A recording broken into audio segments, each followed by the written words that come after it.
حضور فرمائیں کہ سورہ فاتحہ کے بغیر نماز نہیں ہوتی تو آپ کیوں کہتے ہیں کہ مقتدی امام کے پیچھے فاتحہ نہ پڑھے؟ وہ بندے کافی زیادہ تھے، 30 تھے، 40 تھے، 10 تھے، 20 تھے۔ امام صاحب نے فرمایا بات سن، میں جواب دینے والا ایک ہوں اور تم سوال کرنے والے آدمی بڑے ہو، زیادہ ہو۔ ایک آدمی بہت سو سے بات نہیں کر سکتا۔ آپ ایک بندہ مختص کر لیں، وہ سامنے آ جائے، میرے ساتھ ڈیبیٹ کرے، مناظرہ کرے، گفتگو کرے۔ بیک وقت 40-30 بندوں سے میں کیسے بات کروں؟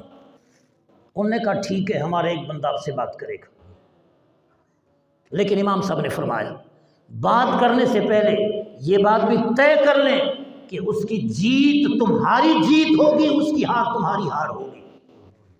یہ نہیں کہ وہ بات کرتا رہے، بات میں تم پھر جاؤ، کہو نہیں اس کا مقصد یہ تھا، ہمارا مقصد یہ، ہم نہیں مانتے۔ اب وہ بات کرنے لگا، انہوں نے کہا ٹھیک ہے، یہ جیتے گا تو سمجھو ہم جیت گئے، یہ ہارے گا تو سمجھو ہم ہارے گئے۔ جب انہوں نے ایک بندہ گفتگو کے لیے مختص کیا، ان کی جیت کو اپنی جیت، ان کی شکست کو اپنی شکست قرار دی، تو امام صاحب نے فرمایا مسئلہ حل ہو گیا، مسئلہ حل ہو گیا۔ کہنے لگا کیسے؟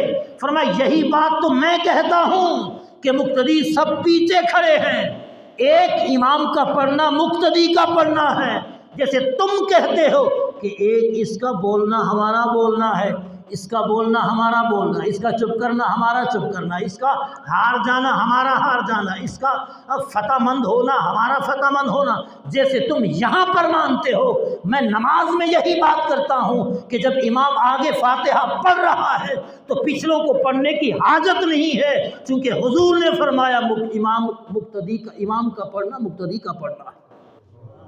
امام کا پڑھنا کس کا پڑھنا ہے؟ مقتدی کا پڑھنا ہے۔